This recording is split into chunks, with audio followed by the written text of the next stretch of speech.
Hello बच्चों, चलिए प्रश्न पढ़ते हैं। प्रश्न दिया है संख्या का सीधा पिरामिड अनुपस्थित होता है। विकल्प ए है तालाब में, विकल्प बी है वन में, विकल्प सी है झील में तथा विकल्प डी है घास के मैदान में। तो इस प्रश्न में हमसे पिरामिड के विषय में पूछा गया है।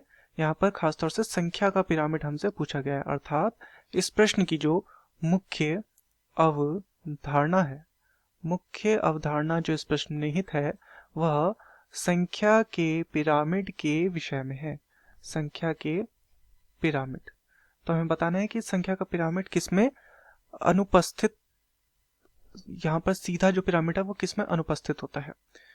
तो चलिए देखते हैं पहले संख्या के पिरामिड को।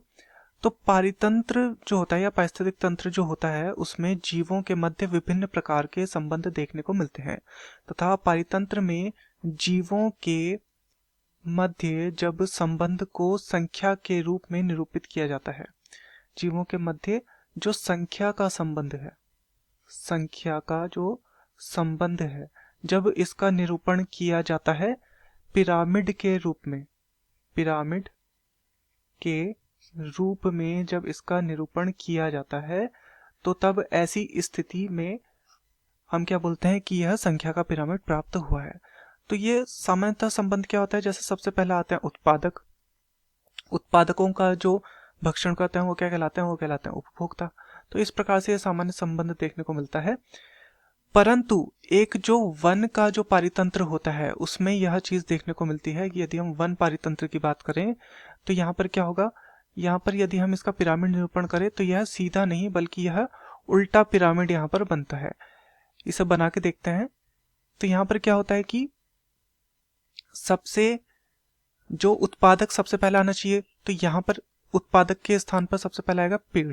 क्यों? क्योंकि पेड़ क्या है, पेड़ एक अकेला है तो सबसे कम संख्या है, तो इसलिए यहाँ पर ये सबसे नीचे आ जाएगा। उसके बाद यहाँ पर इससे ऊपर आएंगे पक्षी, क्योंकि पक्षियों की संख्या क्या होगी, पेड़ से अधिक होगी।